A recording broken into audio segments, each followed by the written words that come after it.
Hi, and welcome to my mid-series thoughts video. This is, of course, for series 1 of Doctor Who. I have some notes. This is the first video I've really done like this, so bear with me. But I do have some notes. I'm going to go through episode by episode. But I'm actually going to kind of start off with some general things, just because I know people will taper off as the video goes on. And I want to get a few things out of the way right here up at the top. So if you see me looking down, it's because I'm just looking at my notes so I don't ramble on endlessly. One thing I want to say is just kind of reiterate, please, no spoilers in the comments. I know that's so annoying to hear over and over again, but I have had some things get spoiled already. It's going to happen. I know that I haven't had anything major, I don't think, get spoiled. And it was clear, like, it was not intentional. You just get very excited and share some things and even answer some questions that I ask in the episodes, which is kind of another thing that I want to bring up. I will ask questions during the episodes, but that's mostly just kind of me thinking out loud and, like, processing the episode as it's happening and trying to figure out things as they're happening. So if I do actually want you to answer something, I will say, like, please in the comments, can someone actually answer that for me? But if not, then it's just kind of a general question I'm just asking, like, to myself as I go through this and figure out what's happening. So, like, some examples of this are, like, regeneration. I didn't know that the Doctor regenerated. I thought they were actually different doctors. So I understand, like, when in the first video I was talking about, like, look at the ears, is it not his own body? And everybody was like, oh, yeah, he had just regenerated.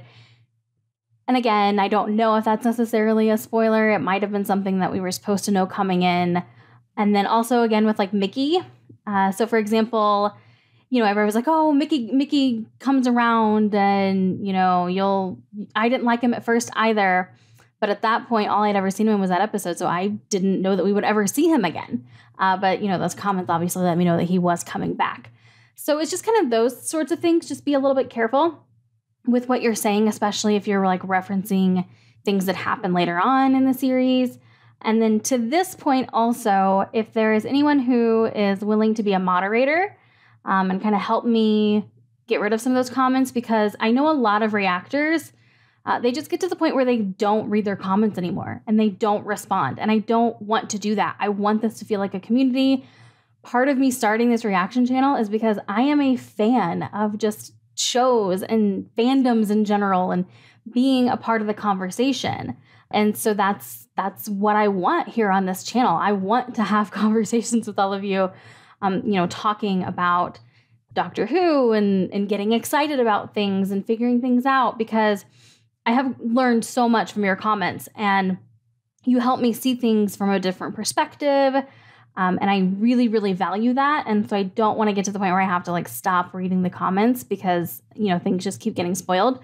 So again, if anyone would like to be a moderator, I don't exactly know how that works. I know I can make you one.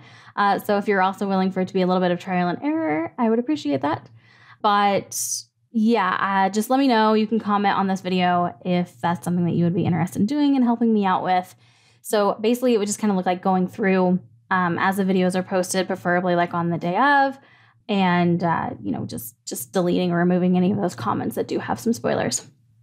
Okay, I do also want to clarify from my last video, as of the time I'm recording this, it's actually episode 4 and 5, that combo video, where I talked about doing a live stream at the end of the series. So just to clarify, that would be like an extra bonus thing. So I would not be doing a live stream while I'm watching one of the episodes.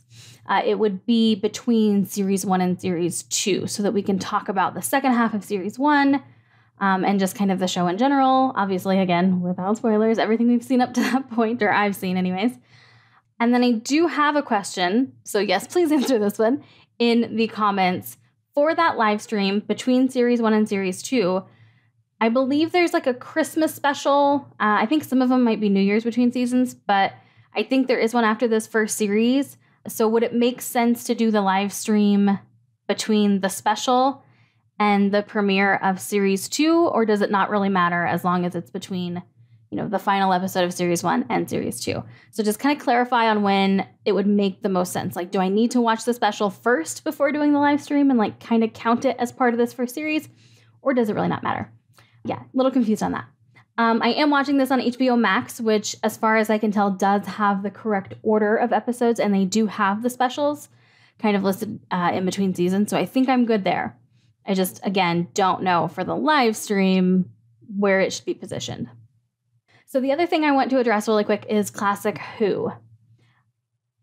I had a lot of people ask if I'm going to react to it and if I would react to certain episodes. And some people have said, go ahead and watch it now. It's not going to spoil anything. It'll help you appreciate a lot of the little, like hidden things in this show, the references. And then some people have said, like, wait until after series 3. And then other people have said, wait until you're completely caught up and then start it. So not really sure what to do there. I will say, as of the time this video is going live on YouTube, and this is a little surprise for Patreon supporters, I am actually, after I finish this video, I'm going to record the reaction to An Unearthly Child, I believe is what the first episode is of Classic Who. And then that's going to go up on Patreon. And then we're just going to kind of see how it goes there. But I don't want to put it on YouTube because I'm not sure that I'm going to stick with it. And I have to be really, really honest about that. I am not really a fan of older shows. I need something that I can get really, really heavily invested in, like this version of it, like, this revival. And from what I have, heard about Classic Who, they're kind of like contained stories that maybe take up, I think it's like 4 episodes or maybe a little bit longer, or 3, something like that. But it's like that story, and then that's kind of it. And then you move on to the next story. And you don't get really super involved with like the characters. There's not like ongoing story arcs and like character development. Correct me if I'm wrong on that, please. But those are the things I need to stay invested in a show. And I can kind of only take so much in terms of like the effects and the quality. And I obviously totally get that would be low budget. And we're dealing with, extremely outdated techniques for creating effects and stuff. So again, I have to be completely transparent and say that I don't think it's something I would get into, but I am willing to give it a shot. But that's why I'm not putting it on YouTube, is because I don't really think that I can stick with it. And I don't want to put it on YouTube and get people's hopes up if that's something that I'm not going to continue doing. But if I start putting it on Patreon and it turns out I can get into it, then I will start putting them on YouTube. But also, again, if you could just let me know your opinions on when I should start it. So I'm going to do An Unearthly Child, again, right after I finish recording this. But I'm going to kind of hold off going any further until I get some more feedback on, should I go ahead and keep going with it now if it's something I can get into? Should I wait until after a certain season? Should I wait until I'm fully caught up with NuWho? Let me know. Let's discuss that in the comments. All right. So let's go ahead and do a breakdown episode by episode. I've got like 4 pages of notes here, so buckle up. Okay, episode 1, Rose. All right, so I want to elaborate on something that I said in that first reaction about me not liking science fiction stuff. When I say I don't really like science fiction stuff, I'm actually not 100% sure how to explain that. I just tend to not really like things that involve space. And aliens and just kind of like really science fiction-y type stuff, which I know is not much more of a clarification. But like, for example, I've never seen a single Star Wars. I've never seen anything Star Trek. I've never seen Avatar. I've never seen Planet of the Apes. I still haven't watched Gravity. Like, I just tend to not like those types of things. All that to say, my absolute favorite movie of all time, and has been since I was a kid, is Spaceballs, which I realize makes absolutely no sense. And I also realize that there are a ton of references that I'm sure I'm not getting in that movie because I have not seen a lot of those. But, you pick up a lot of things from pop culture over the years and just being a human being on this planet, especially about Star Wars. So I tend to probably think I get a lot of it. But anyways, I can make exceptions. Obviously, Doctor Who is an exception because it is about so much more than that. I have very much learned that, as evident by my tears in almost every single episode. It is really, truly a masterclass in character development and connection and chemistry and writing and storytelling. And I'll get into all that. I will get into that sort of stuff as we go through these episodes. But that's what I wanted to elaborate on. So those types of things tend to not really be my jam. Which, by the way, I have been considering watching Star Wars for this reaction channel. My husband wasn't too happy when I said I was finally going to watch it and it wasn't going to be with him. But it is what it is. So if that's something you would be interested in doing, I haven't done any movies yet. I do plan to. I don't know if I'm going to release them here on YouTube. But if I get enough interest, I might. So let me know if me reacting to Star Wars is something you would want to see. And it might happen. Okay, so, all right, again, just go through my notes. Okay, Mickey. All right, so Mickey, in this episode, I want to say that I think I misunderstood something about Mickey when they were in the car outside of, and I don't know his name. I'm sure you're seeing a pattern here where I don't remember these secondary characters' names off the top of my head, but the guy who she went to get the information. When she said something about, like, you're not going in, I thought it was, you're not going in, ? As in, like, why aren't you coming in with me? But someone else, and I forget who it was, I'm so sorry, pointed out in the comments that it was more like a, no, you're not coming in, period. Like, I am telling you, you're not coming inside with me because it's fine, it's safe. So I'm going to give Mickey a little slack there because I think I misunderstood and he wasn't just like abandoning her in the stranger's house. And I also am going to touch on Mickey more when I get to the recap for episodes 4 and 5. Don't actually answer this. So I'm telling you right off the bat, don't actually answer this. But I did notice that in the first 2 episodes, there were references to him being involved or there for the sinking of the Titanic. Sauron Baggins, you know, because I have joined your Titanic Discord, that I obviously love the Titanic. And I am really curious, are we going to get a Titanic episode at some point? Again, don't tell me, don't even hint at it. I want to be surprised if it happens. I want to be disappointed if it never does. But they mentioned it in the first 2 episodes. I feel like we have to have a Titanic episode at some point. So that's just a thought there. That's something that I'm hoping for. And my other note here is that I took for granted that the Doctor was like willing to just have Rose come inside the TARDIS because I have noticed now there's a pattern where like he keeps people in the dark. He like doesn't tell them the truth about who he is, like for good reason. Obviously, it makes total sense. But with Rose, and maybe it's because like he had to save her from mannequins that had come to life. Like, how do you really deny it at that point? But like he was just so upfront with her. He's like, "Oh, I'm the Doctor, by the way," which I freaking love that part. But yeah, like he just like, "Hey, get in the TARDIS." Again, they're being chased, but still, I just feel like there was just no hesitation there. Like he just immediately was like, "Yep, Rose, I'm just gonna tell you everything. You're a part of it now." And so obviously I really like that because it seems like he felt connected to her from the beginning.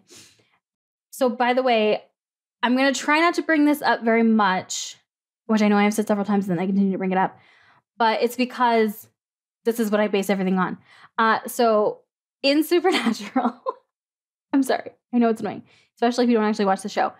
In the very first episode of that show, there is a line in it that is so iconic. And when I do rewatches and when I watch reaction channels, I get to this line. And if you are a fan of Supernatural, it's when Dean says, you know, Dad's on a hunting trip and he hasn't been home in a few days. Like, that's the moment where you're like, yes, let's do this. Like, let's go. Let's get into this. And for me, when I go back and rewatch episode 1, because I had to do it like for editing, and I've watched some of my videos afterwards to try and hopefully improve on like the editing techniques and stuff, blah, blah, blah. I've rewatched it a few times. When I go back and rewatch episode 1, whenever he grabs her hand and says, "Run," like that to me is just like the kickoff of it. Like when I get to that point of him being like, "Run," and I'm like, yes, we're in it. The Doctor's here. Let's go.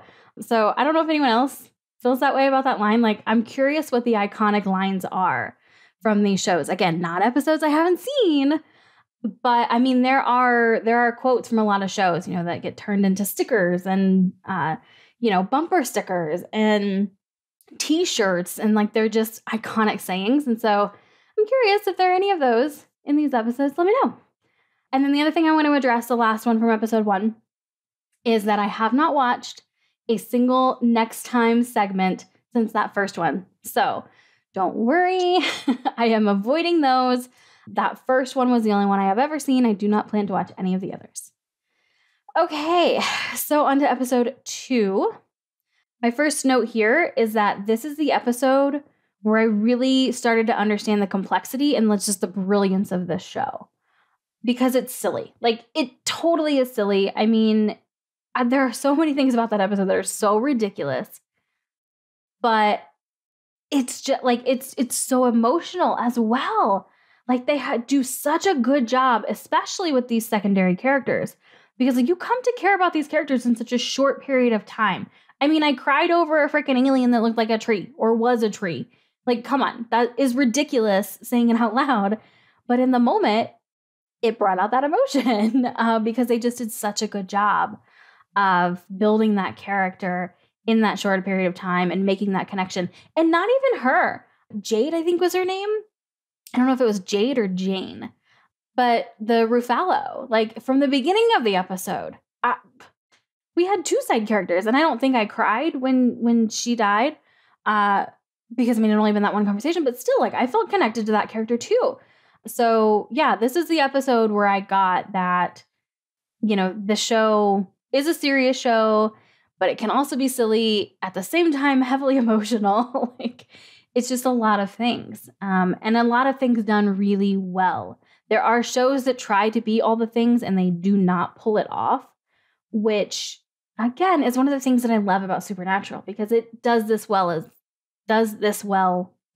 also, where it can blend the silly with the serious and the emotional. So it makes sense that I appreciate this about Doctor Who because that's one of the things I appreciate about Supernatural. Along these same lines, I think a perfect illustration of this is them putting in Toxic into the show. Like, that totally made me laugh. Like, this is a kind of an intense moment. Like, if Rose is like feeling all the things right now, she's very overwhelmed. And then like they throw on some Toxic from Britney Spears. And it just was like so obvious that they're like, yeah, we take ourselves seriously, but not too seriously. And I absolutely love that. And I especially love, because you have let me know in the comments, that Billy was a teen pop star. And so someone kind of made the connection of like, they feel like it was connected to, you know, Billy being a teen pop star. So they chose like another teen pop star.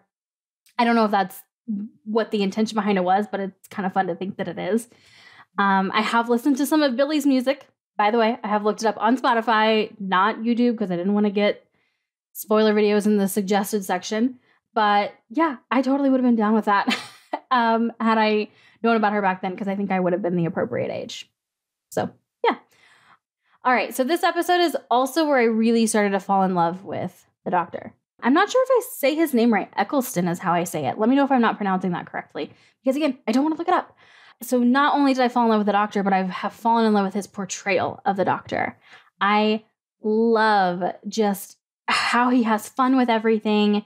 He's in these crazy situations and he's still just like smiling and laughing. But he also, I mean, he can go serious and he can go intense and he can flip that switch as an actor, which is fantastic. And I will get more into that actually when we talk about episode 6. But this is where I started to really understand his range as an actor, going from him being all goofy and smiling when, you know, I have no idea what the alien is, but the one that like spits in Rose's face and he just thinks it's hilarious, to the rage that he has when Rose starts questioning him about like where he's from.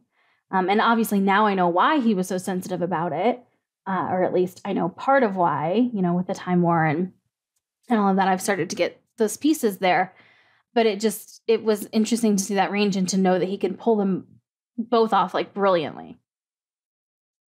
Okay, this is also the episode where I started to realize that Doctor Who is not afraid to dig into some controversial topics.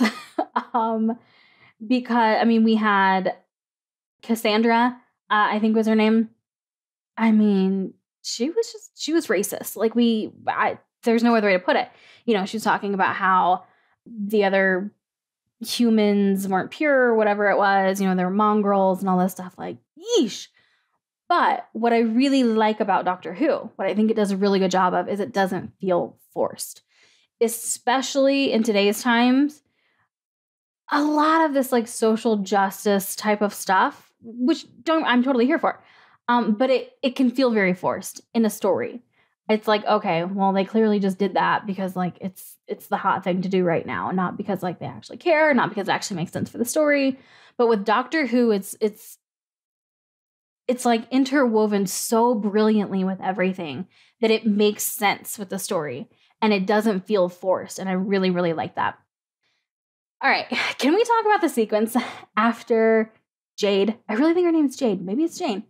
After she dies, and it's like with the fans, and it's in slow motion, and we've got him like getting all calm to try and like go through the fan, and we've got Rose in this really intense situation, but it's also like slowed down, and the music, oh my God. Okay, I love that sequence so much. And I know I made a note in the video, but I have to talk about it here because it is just such a beautifully done sequence. Like it is just amazing television.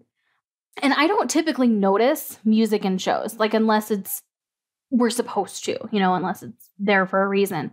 But just kind of like the general background music, I don't really notice it. Like it obviously helps with the emotions and the feel of the show and the tone and everything, but I don't notice it specifically. Like it just kind of all blends in for a complete, for just a complete scene to me.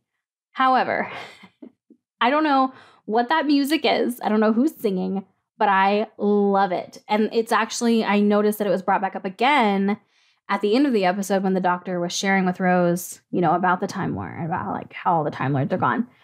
And it's just so beautiful. I can watch that sequence over and over and over again.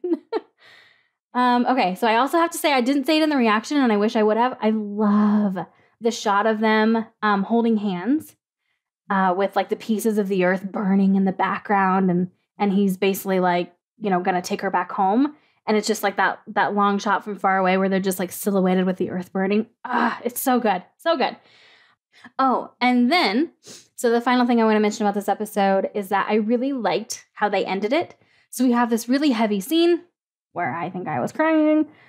Let's just assume that I was.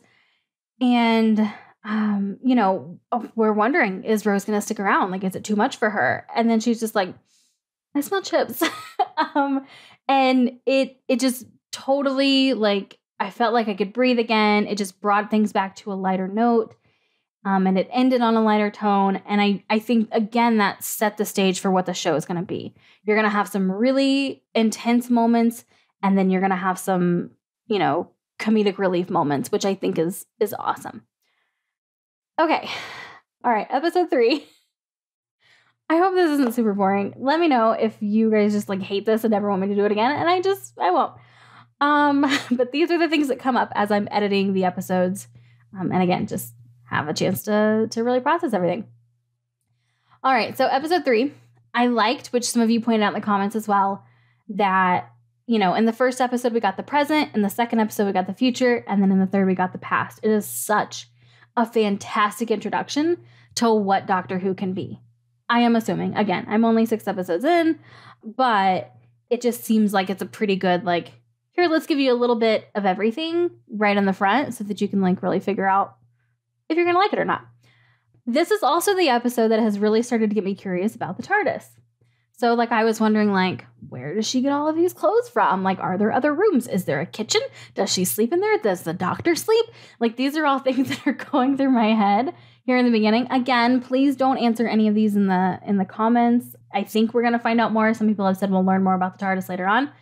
I have kind of gotten, I don't think these were spoilers, but just there was a thread happening about the TARDIS and about like how there was supposed to be 6 pilots, but there was a whole thing there and I tried to ignore it. So if, by the way, I don't respond to your comment or I don't at least heart it, especially if it's in like a thread where y'all are talking to each other, that's why I'm not commenting and interacting with it, is because I want you to be able to talk without me having to get any spoilers. So, and I so appreciate everyone who has been really careful about the spoilers because I don't know if it was that thread or another thread, but somebody was going so far as to like blank things out and basically talk in code. And I really, really appreciate that. All right. So the actor, I forget his name. I am so sorry. Who was also an Outlander. The one that is an authority on Shakespeare, but I have learned is also an authority on Dickens, which totally makes sense. I still love that line, what the Shakespeare, and I say it to myself like all the time. Whenever something surprises me or I'm confused, I'm just like, what the Shakespeare? Anyways, I still just love it. Okay, so this is the episode where I started to see Rose as like the symbol of not just compassion, but morality in the show. So Rose to me is like the moral compass of the show. And what this episode kind of taught me is like, when in doubt, follow Rose's lead. Like her lead is going to at least be the moral path. It may not be the right path, as we find out in episode 6, but I think hers is the moral path. And she is just the epitome of compassion and morality in this show. So Henry from Colorado, I'm assuming that's what CO means, from Colorado, which by the way, I'm in Colorado as well. You mentioned in the comments that the doctor brings out the best in others. And I can definitely see that. But what I love is that it seems like Rose brings out the best in the doctor. So it seems like she is his moral compass, or not is, but like should be, and is maybe getting there, especially again in episode 6, which I'll talk about then. But in this episode, it turned out, when she was right about it being dangerous for Gwyneth. Gwyneth ended up dying. And Rose basically said that the whole time, like she was really worried about Gwyneth. And, the doctor just kind of had his blinders on, like, we need to help. Shit, I forgot their name. Gelf. Yeah, the Gelf. We need to help them. Like, and he was just so laser focused on that he didn't really consider Rose's side all that much. And I think he regretted that later. And so I think he's maybe learning from that. So I think she brings out a better side in him also, where things aren't just so like black and white. And it's not like, this is just what I have to do to achieve whatever, I'm trying to achieve in this moment, which is normally like for the greater good, to save people. So it's not that he's necessarily in the wrong. It's just, I think he is more black and white about it. And she's like, wait a minute, like, let's stop and think about this. Like, this isn't right. And like, she's going to be in danger. And so I really like that dynamic. So the other thing I want to mention from this episode, which this actually kind of ties in with episode 6 a little bit, there have now been 2 mentions of the darkness or darkness when someone has been speaking to Rose. I know that in this episode with Gwyneth, she talks about the darkness and then she says the big bad wolf. So I kind of latched onto the big bad wolf because I thought that was odd, obviously. And then we saw bad wolf again in the next episode. So like, that's clear that that's heading towards something. But I feel like this whole darkness thing is a thing as well, because it seems weird for 2 characters not to mention it, because Gwyneth mentioned it and then the Dalek mentioned it in episode 6 when he was, talking about his thing at the end, like what he feels. And he feels these things because he absorbed Rose's DNA. I don't know what to make of that. I don't know. It could be absolutely nothing. I could be reading into it. It could be just a coincidence that they happen to use that specific word twice. I'm so sorry. In Supernatural, one of the big bads is called the darkness. And that's why it stands out to me. So just kind of explaining why I feel like this means something a little bit more. Had that not been a thing, I don't know that I would have latched on to Gwyneth saying the darkness. But that just kind of like triggered something in my brain because I have experienced a villain called that in another show. So like when she said the darkness, I was like, ooh, the darkness. Not thinking anything of it in the moment, it just clicked. But then when the Dalek said it again in episode 6, that seems intentional. Again, maybe I'm reading too much into it. Don't tell me. Please don't tell me. Don't even hint at it. I will find out. But it seems like that's something. So like that's I guess one of my guesses. I don't really have a whole lot of predictions for like what's going to happen in this show, because I'm still only 6 episodes in and I feel like I have not even come close to tapping the surface of what the show is capable of. So I'm still like getting my bearings with everything. So I definitely can't really make any predictions other than Bad Wolf is going to be something. And I feel like there's something to this whole darkness thing surrounding Rose. Like, so not only is there a darkness thing, but I think it's going to involve Rose. The other thing that I could also be way off base about, that is kind of maybe a slight prediction, ish. In this conversation, they brought up Rose's dad. And obviously that he's like passed away or whatever. But I don't know. Something about that just seemed a little intentional as well. I don't know why. I can't explain why. It just feels like there's something about Rose's dad. And I noticed that one of the episodes coming up, which again, I try not to really look at the titles. And I know a lot of you say like some of the titles are going to spoil things. But I kind of can't help it because like I have to put together the schedule and, you know, some of the kind of the behind the scenes stuff with the channel. And then also when I go to press play on the episode in HBO, the app, like it's right there. I kind of can't miss it. But I did notice that an episode coming up, I'm not sure which one, is called like Father's Day or something. Is there a connection there? Are they going to go back in time? Just something with Rose's dad? I don't know. Again, could be way off base about that. Just kind of curious if maybe that's something that's going to happen. So the thing about this episode that I also really loved is like this being the first time that the Rose and the Doctor like truly butt heads and disagreed on something. And it showed to me how strong Rose is. Because like she's the novice with all of this. She doesn't really have a clue what's going on, especially this early on. She's picking it up quickly, and I feel like she's adapting very well, which I made that comment-ish. I sort of made that comment in the first episode when she gets off the TARDIS at the end with Mickey, and he like falls off of it because he's a mess, understandably so. And she just like walks right off the thing, just strolls off of it on her phone, no big deal, because she's like totally used to it already. She adapts very quickly. But still, it has to be overwhelming. She's still learning everything. The situation has to be intimidating. You know, the Doctor has to be, honestly, a pretty intimidating figure to be around. And she stood her ground with him several times in this episode, and I loved it. I love a strong female character. So, yeah, that was one of the things I really liked about this episode. Oh, okay, so here's my note going back to the whole how the Doctor can sometimes see things in black and white. So not only is it what he feels like needs to be done or what is right, but also what he feels guilty about, I think. I think the Doctor, and I'll get into this in episode 6, has a lot of guilt over the Time War.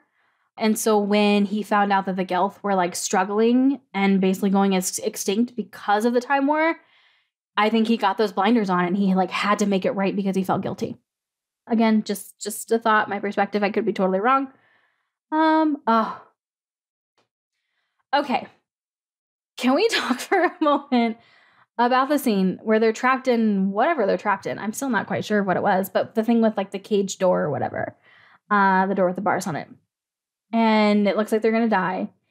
And he looks at her and he just says, "I'm so glad I met you." And he just like smiles at her. Like that. Oh, that gets to me. You have no idea how many times I have rewatched that scene. Several times. So I just had to bring that up. I love that scene so much. Okay, and then I have a note here that this episode confirmed what I had started to learn in episode 2, which is the writing and the casting teams are amazing because they create minor characters who make a really, really big impact in a small amount of time. I loved Gwyneth. I loved the actress playing her. I loved the character. I loved the writing. I loved the story. I loved all of it. And thank you to everyone who let me know that she is in a spinoff for Doctor Who. And also thank you for explaining that it's not the same character, because I would have, honestly, if I had gone into it thinking that it was Gwyneth somehow and it turned out not to be, I think I would have been disappointed. But now that I know that going in, that it's the same actress but a different character, I should be fine. And I still want to see it because she's in it, which I think that comes into play after series 3, during series 3.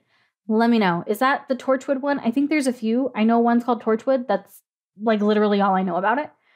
So yeah, let me know when I can start doing these other things. Checking out some spinoffs and stuff like that.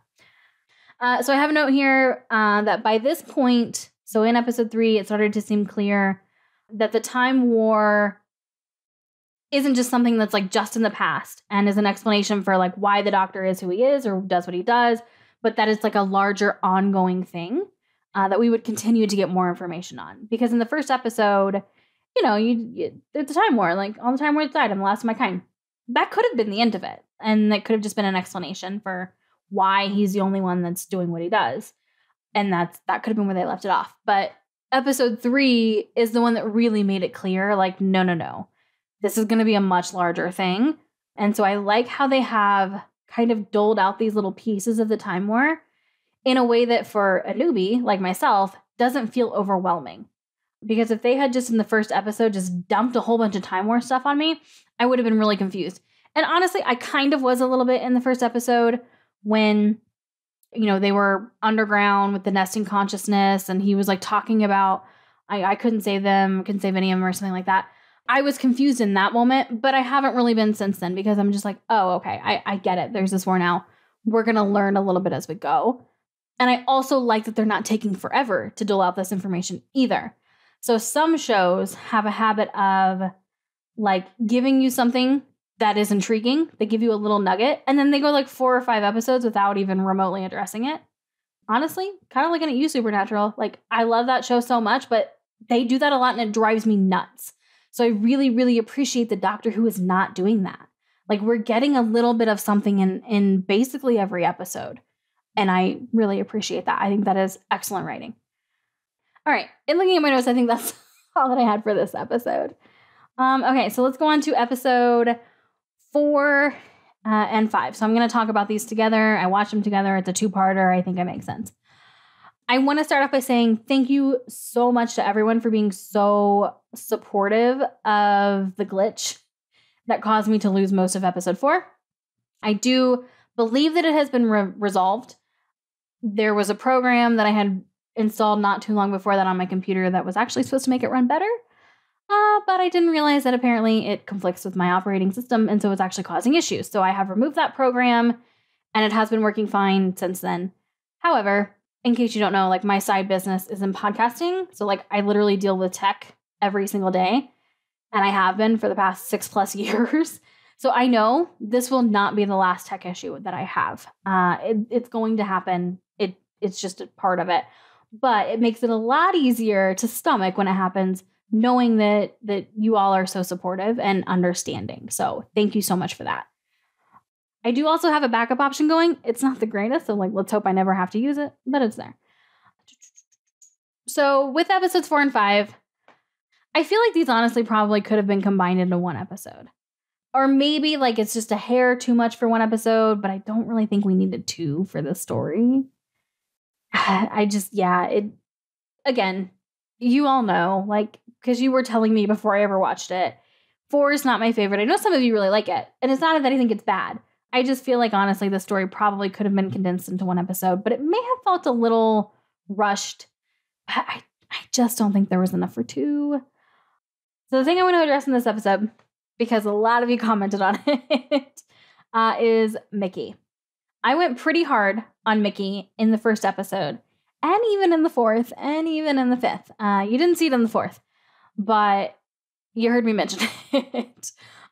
So I did not like Mickey in the first episode. I didn't. Like, I can't, lie about that. But I don't think we were necessarily supposed to like Mickey in the first episode. He kind of treated Rose very poorly. Like, she went through this huge traumatic thing, which granted, he didn't know exactly how traumatic, but like, she was at work or had left work shortly before the building blew up. Like, that's a pretty traumatic thing. And he was like, oh, I'm just going to go down to the pub and watch a game. Like, come with me. You should go get a drink. Like, he didn't give a shit. Like, he just wanted to go watch the game. So, yeah, Mickey was not my favorite. But in 4, when I found out that, like, he had been blamed for Rose's murder and had been dealing with that for the past year, and not only dealing with that, but seemingly dealing with it pretty well. Because he mentioned, like, well, I can't date anybody. Basically, like, everyone thinks I'm a murderer. Nobody's gonna date me, which, yeah, fair point. But then he also had Jackie, basically accusing him of murdering her daughter for a year. And, like, that's rough. And then in episode 5, to start, like, protecting Jackie and to, like, be there with her, throughout pretty much that entire episode. And he still has his flaws, for sure, but he earned some points with me. I don't dislike Mickey as much as I did before. And I wouldn't even say that I dislike Mickey at all now. I just dislike Mickey with Rose.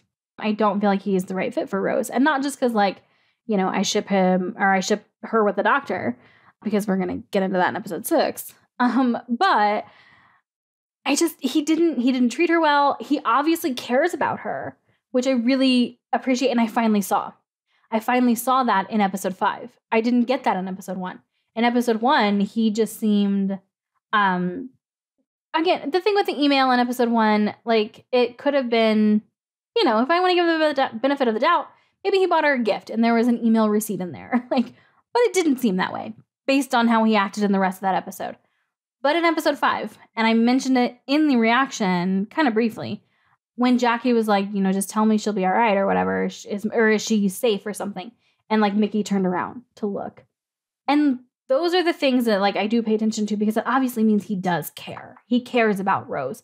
So like now I know that, which makes me like him more. But still, I just don't really want Rose with him. I just don't feel like they're the right fit. He could be a fantastic, great guy, just not a great guy for her. And that's kind of where I feel I'm at with Mickey right now. Mickey definitely stepped up to the plate in this episode. Like, he came through. He saved the world. He literally saved the world in this episode. So I have to give him credit for that. But I think he handled the year of being accused of murder brilliantly. He didn't tell anyone. Like, he could have gone crazy, basically like trying to tell everyone, no, like she took off and like, here's what happened. It's this crazy thing. And there were mannequins and this vat of stuff that looked like, you know, molten lava. Like, he could have tried to tell anyone and everyone who would listen what really happened. And it doesn't seem like he did that. It kind of seemed like he just took it because he knew, you know, no one would really believe him. And I think that takes a lot of grit to really go through that. So I want to give him credit there. I have a feeling we're not done with Mickey, just based on the comments that I mentioned earlier. So, you know, maybe we'll see him again. But I can't talk about Mickey and I can't talk about these episodes without talking about that end scene with the Doctor. That made me like both of them a lot more. It was just a beautiful scene to see that side of Mickey where, you know, he's like, how can you say that and then still take her with you? You know, like that he's like dangerous or whatever. Which again, showed that he cared about Rose. But then also for Mickey to say, well, one, for the Doctor to invite Mickey with him is, I think I said in the reaction, is really big. Like, that's huge. That shows so much growth with the Doctor, but also like between their relationship, him and Mickey's, and which was nice to see. And rightfully so. Like, I feel like Mickey did earn a little bit of the Doctor's respect, or, you know, should have earned. And it was nice to see that he did. So yeah, I loved that the Doctor invited him, but I also really loved that Mickey knew himself well enough and had the courage to say, I can't do it, because not many people would. Like, they'd make up some excuse, you know, to try and not seem like a coward, which I'm not saying Mickey is a coward, but a lot of people would think that's how other people would see them. And so they would, you know, try and make up some excuse so that it didn't seem that way. But he just straight up admitted, like, I can't do it.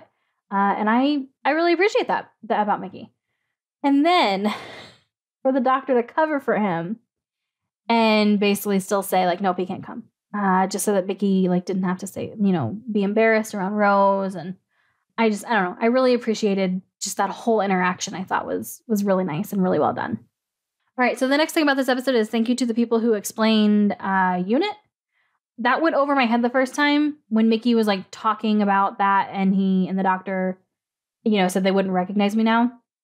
I thought, honestly, like in the moment as I was watching, I thought it was just like a passing comment, like due to him regenerating, which it is, but I didn't realize it was like a much larger thing that he had like worked with, you know, unit or the unit. I'm not really sure, you know, in the past. So I do appreciate letting me know about that because I have a feeling it's probably going to come up again.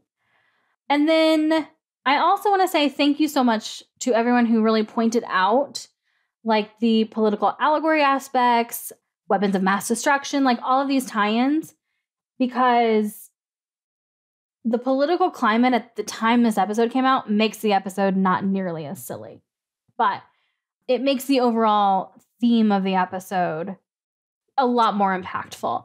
And for me watching it now in 2022, so far removed from that time and not really thinking about like when this originally came out or was put together, that's not even on my radar as I watch it. So I really, really appreciate people pointing that out because it does make me appreciate the episode a lot more, or at least these 2 episodes in this story a lot more. Okay, and then the last thing I'm going to mention from this episode is one of my favorite moments from the show so far. Favorite scenes, but really kind of more just like a moment. I have watched it over and over and over again. And that is, it's the moment when he's talking about how there's a way out, there's always been a way out. And Rose is like, do it. And he's like, you don't even know what it is, you just let me.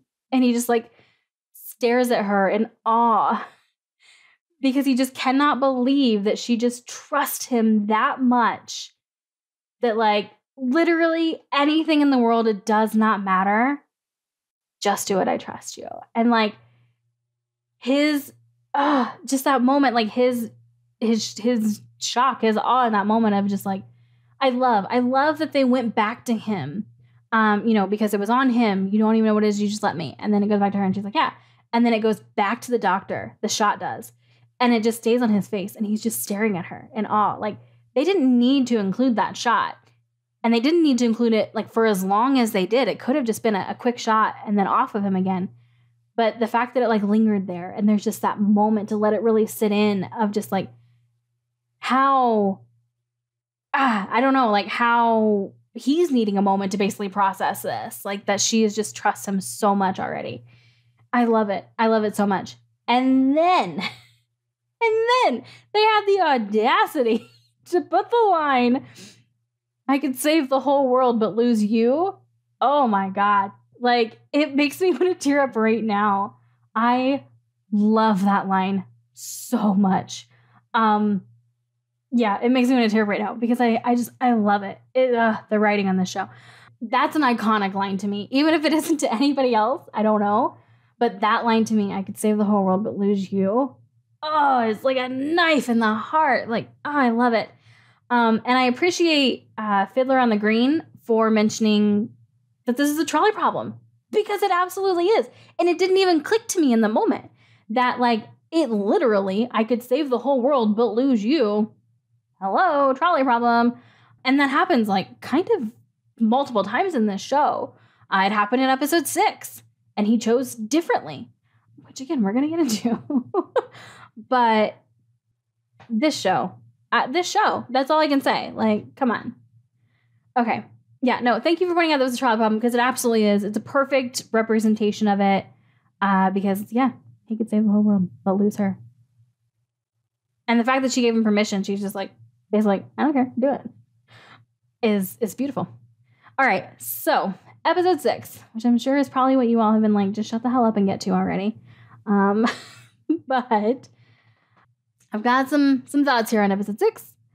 One, I actually think is a question. So as long as it doesn't involve any spoilers, because I know that it might. But anyways, if it does not involve spoilers, please answer this question. Right before the doctor goes in to the cage with the Dalek for the first time, Simmons says, the last guy, and I wrote it down, the last guy that touched it burst into flames. So why didn't Rose? Because Rose touched it and she didn't burst into flames. And then that first guy, why didn't his like genetic material regenerate the Dalek? I think I have an answer to that question. In going back and rewatching that episode, the Dalek does say that the genetic material of a time traveler regenerated him. So maybe that's the difference there, is that Rose is a time traveler and the other guy wasn't. And maybe that's the component that made the difference. And maybe that's also the component for why Rose didn't burst into flames.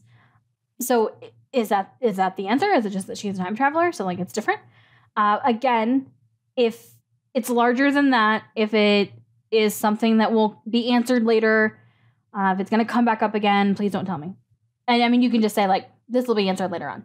Totally fine. I know the Daleks come back, by the way, or at least a Dalek somewhere comes back because So in doing this reaction channel, I'm just going to put this out here. Like, YouTube now thinks I want to see everything Doctor Who that exists on the platform. So it's now showing up on my homepage and showing up in the suggested videos. And I do try and mark it as like not interested, so it will stop showing me those things. But there's only so much I can do. And obviously, as soon as I see it's Doctor Who, I like look away, or I, whatever, scroll. I try to avoid it as much as I can. It comes up. So I know that there is an episode with the name Dalek in it. Like, was the title of the video. It was another reaction video. So like, I know that they come back, but I have no idea how. I don't know if it's just one. I don't know if it's all of them. I don't know if they go back in time and that's why there are Daleks again, or if somehow they come back, or if there's more. I have no idea. So please don't answer that. But all that to say, I know they come back, or at least are in the show at some point. So if that question of Rose not bursting into flames can be answered later on, just say it gets answered later and you won't be spoiling anything. All right, that was a really long way to answer. Just to say that, sorry. So one thing I want to say about this is, in this first scene with the Dalek is not intimidating. It's just not at first glance. Like, I saw it and I was like, oh, this kind of looks outdated. Like, this kind of looks like just a hunk of metal. It doesn't really look like anything intimidating or scary or whatever. But the Doctor's reaction, him basically losing his shit and being terrified of the Dalek, sold it immediately. Because I'm like, excuse me, like, why are you, the Doctor, so terrified of this? Like, you face danger all the time and you literally laugh in the face of danger, but you're terrified of this Dalek. And like, he's banging, like, let me out, trying to get out of the room. So like, his acting sells that the Dalek is something to be intimidated and terrified of. And then his manic state throughout the rest of the scene, which, by the way, is what I meant about his emotions being all over the place. So in the scene, which I said in the reaction, it was a lot to process. So like, in that moment, I was just like stunned by what was happening and by the performances that I couldn't quite get my full thought out, and really convey what I wanted to say about his emotions being all over the place. And it's basically that he was in just such a manic state, which really tells me that he has such a complex history with this Dalek. This is very clearly not their first interaction. Whatever happened before was really big, really intense, really traumatic for him to be like bouncing around with those different emotions. And so that's what I meant by that comment. But also, oh my God, did he do such a good job with that scene? Because like, I was captivated watching him in that scene and go through all of those emotions and just like bounce from one to the other and like back again. I felt like I was getting like whiplash, but in the best way, because it really sold everything about their history, which again, I don't know more than this episode, but like, very clearly there is a history there. I know it's a part of Classic Who.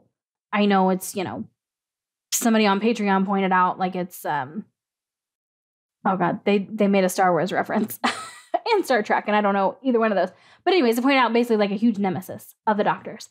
And I got that. I didn't need any backstory to know that because of his performance in that scene.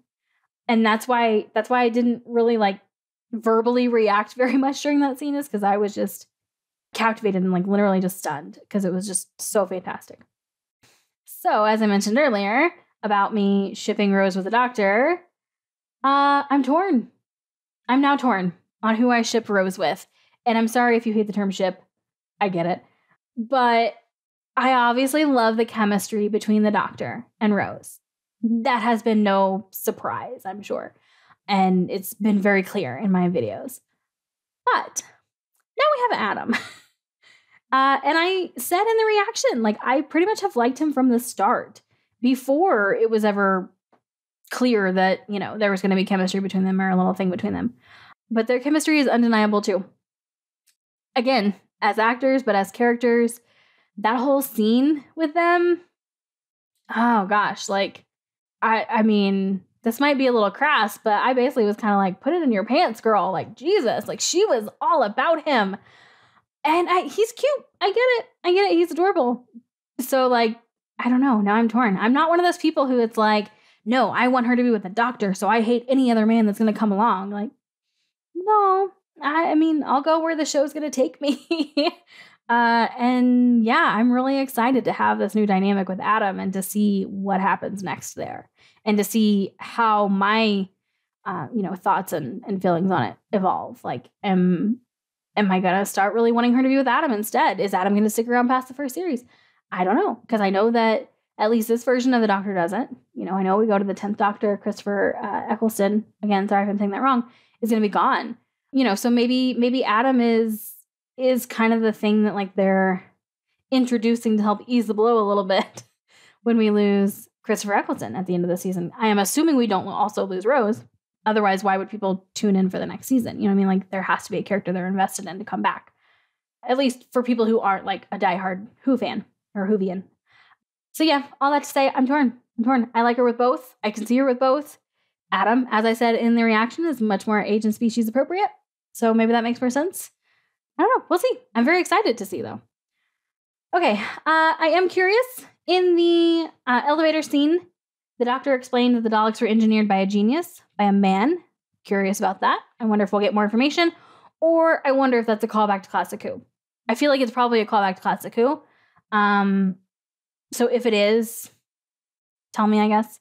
But, if it's going to be anything moving forward with NuWho, don't tell me. Again, just say, like, you'll get an answer on this. Good enough for me. So the other thing that I'm curious about with this Time War, I want to know more about, which I'm sure that they will answer because they've been giving us more information. The Time War was a battle I now know, after episode 6, between the Time Lords and the Daleks. But we know from episode 3 that it didn't just impact the Time Lords and the Daleks. It was obviously much bigger than that. So again, I'm just curious to learn more about it. And then, oh gosh, I can't believe I'm going to say this to a bunch of people who live in the UK. But am I the only one? Oh, I'm probably going to get roasted. Am I the only one that thinks the Dalek's voice, especially in the first scene with Rose, sounds like Alan Rickman? I can't hear that scene. There are certain words, like when he says torture, there are just certain words that just so sound like Alan Rickman. I know that it's not. That has already been answered for me. Thank you so much. Henry from Colorado, I think you were the one that answered that for me. So I don't remember the name of the actor, but I do know, or the voice actor, I guess, who voiced the Dalek and has apparently voiced other monsters, I think is what they said, in Doctor Who. But to me, like, I don't know. There's just something about it that just sounds very Alan Rickman-ish. Oh, all right. You know what? No, we're going to get into something light before we get into the heavy stuff here. So one thing I want to mention, and this is normally something I don't notice in any other show. Like, this is not something I normally notice. But the lighting in Doctor Who is fantastic, and I realize it's kind of an odd thing to say. But there have been several instances where a scene has happened, and I'm just like, the lighting in the scene is incredible. Like, it just is so wonderful. And the scenes I'm going to mention are when Rose walks into the hallway with the Dalek at the end after he says he wants freedom, and they come around that corner and they're like walking into that hallway, and they're just like backlit from off to the side from like a light that's, down in that hallway, and it like spills in. It's beautiful. Like, it just makes for a really beautiful shot. And then there was another one in episode 3, I think it's when they're talking with Charles Dickens, and they're just like backlit from like a street lamp. And it just, there's like this halo around Rose, which I also know is from just like the filter they applied, which gives the season that kind of like hazy effect, which I realized was intentional. But that combined with like the lighting, and there's just like this halo effect around her, and it's just like shining through her hair, and it's just, it's so good. So the other thing I'm going to get into before we get into the heavy stuff is Diana Goddard. Don't answer this. But are we ever going to see her again? I feel like we are. I mentioned it in the reaction that the way she said her name made it seem like she was going to be around for a long time. But then at the end, she came back and she put Van Staten out, and she basically took charge. So that makes me think even more that she's going to come back again. So maybe that's a prediction that I do have. I don't have many, but that is one. I think we're going to see her again at some point. I am torn though on whether she's good or bad, because just something about her character gives me evil vibes. Like, I feel like she's going to be a villain in the show if she comes back. But she also had her nice little moments. Like when the doctor made the joke about, the last guy to touch a person in flames, he's like, I won't touch it then. And she just like kind of laughs or whatever, like smiles. So she has those little moments where I think she has a good sense of humor. She obviously didn't like Van Staten, so maybe she is good. But I feel like there's some tension there with those two sides. Like, I don't know if she's fully good or fully bad. And maybe she's not either. Maybe she is somewhere in the middle. And, maybe we'll see that if she comes back again. Or maybe she'll never come back ever again, and I'm reading way too much into it. We'll find out. Let's get into the heavy stuff. Which, for you, I realize, being huge fans, you're going to be like, yeah, duh, obviously. We know this already. For me, I'm just realizing this and piecing it together. Okay, so the scene where the Dalek is down in like what looks like kind of a warehouse area, and it's like raining because of the sprinklers, and the doctor is like yelling at it through the comm system. And the doctor says, and I actually I went through and wrote this down because I wanted to get it right, but he says, what's the point? Don't you see it's all gone? Everything you were, everything you stood for. And then he's like, why don't you just kill yourself? Why don't you just die? I feel like, so not only there, but also in the moment when Adam comes back up, and I do forget what he said. They were basically like, you left her down there or whatever. I feel like a lot of the times when the doctor has these outbursts, when he has these like moments of rage, yes, he's obviously like yelling and directing that rage outward, but I feel like it's all directed inward. I think he feels so much guilt, and especially now learning in this episode, he made the extinction of the Daleks happen, and it was part of the Time War, and it also took out the Time Lords, and he survived not by choice. I think he has a lot of guilt, just churning and bubbling inside there, and I think it spills out sometimes in these moments. And so when he was yelling at the Dalek, and when he was yelling at Adam, I think he was really yelling at himself. And it's almost like what he thinks about himself, which makes that, why don't you just kill yourself? Why don't you just die? Even more intense.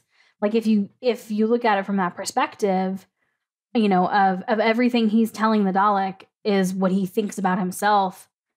And then you have those statements there. It's like, whew, wow. It gets really heavy really quick. So yeah, I feel like if that is the case, like you're all like, yeah, very clearly, we know this already. It's very apparent. But, for me, I'm just coming in and learning it. And so that's how I'm interpreting that. Just my thoughts, which is literally the point of this video.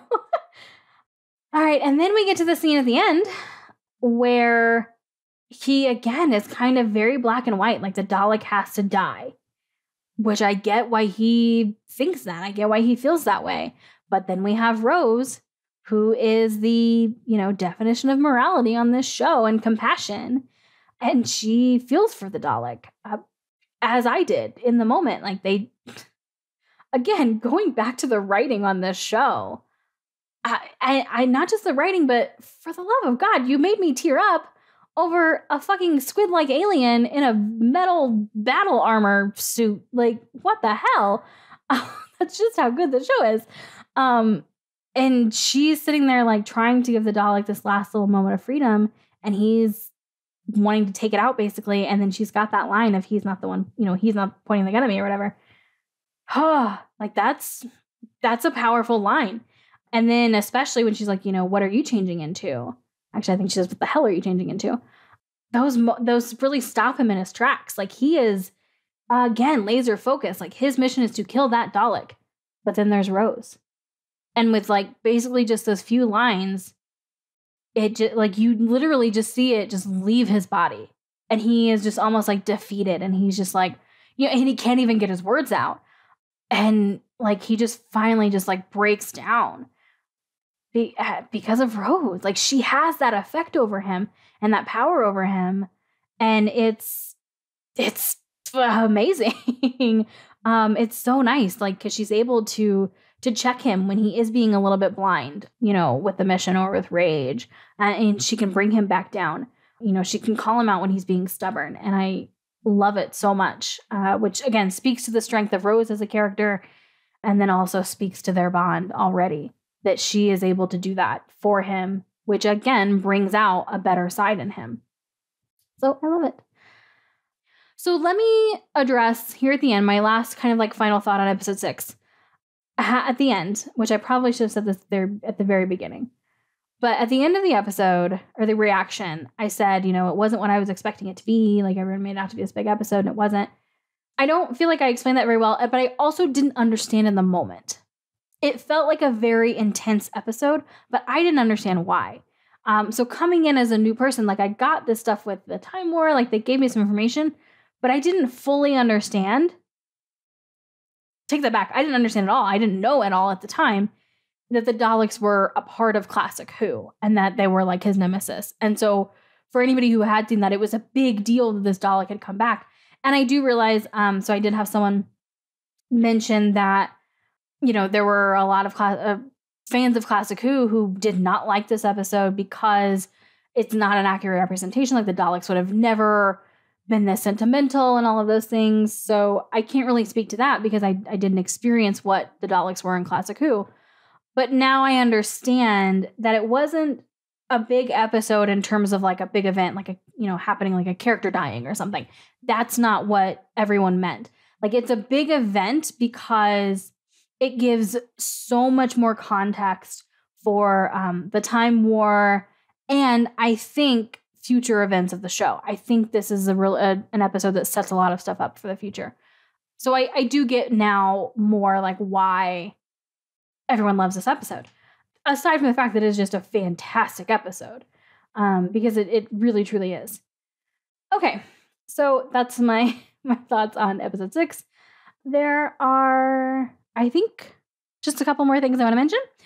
So one thing that I love about the show, just kind of like a random overall note about the show, is that, which I've kind of touched on, how it can bounce back and forth between, being silly and serious and those sorts of things. But I love how this show can literally make me laugh while I am like wiping tears off my face, like literally wiping tears off my face. And it makes me like chuckle a little bit. And I don't think there are very many shows that can do that. And so it's just fantastic. An example of that is in episode 6, actually, when I'm literally wiping tears off of my face from having just gone through a whole range of emotions there. And, then the doctor is like going through the weapons and he's like, oh, it's a hairdryer. And it's just funny. Like, it's just nice because they give you these moments of levity in between these really serious and intense moments. So one, it kind of puts you as a viewer like on this roller coaster, which obviously keeps you engaged and makes it an enjoyable experience as a viewer. But it also kind of gives you a little bit of a break too, because if you're watching an episode that is like serious from start to finish, that is exhausting. So it's nice to get these little moments of levity. And Doctor Who does a fantastic job with that. So, all right. The last thing I want to mention here is that if you're watching this in real time or like within 1 or 2 or 3 weeks, maybe not 3, but I don't know, within a couple weeks of it going live, I do have a post right now on the community tab, which I believe you can only see if you actually like go onto my channel and go into the community tab, or if you are subscribed, the post will show up on your homepage. So if you are not subscribed and you want to see these little community posts that I do, make sure that you subscribe right now. But there is a post right now that is up. So I am approaching 1,000 subscribers, which is amazing. And thank you so much, because it is definitely because of these Doctor Who videos, these reactions, because I think I had like 36 followers before I posted the first Doctor Who reaction. So I know where that came from, and I appreciate it. But I am approaching 1,000 subscribers, and so I want to do something fun. And I don't want this to be like, I want there to be a connection between us, between, me as a reactor, you as a viewer. I hope that you have picked up on the fact that like during the reactions, I still like to interact with you. It's not just me watching the show. You and I are watching it together. And so like, that's why I look at the camera. That's why I ask questions, because that's what I would do if you were literally sitting right here next to me watching the episode. And I want that connection to continue. So I thought it might be fun to do like a Q&A.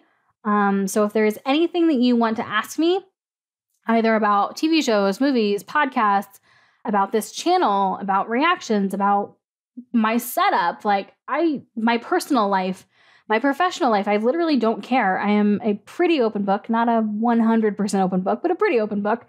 So yeah, if there are any questions that you have, let's, get to know each other a little bit better. On Patreon, I'm going to be doing Zoom calls so that I can actually interact. But yeah, so this Q&A is going to be a live stream. So in the post, you can leave questions in the comments.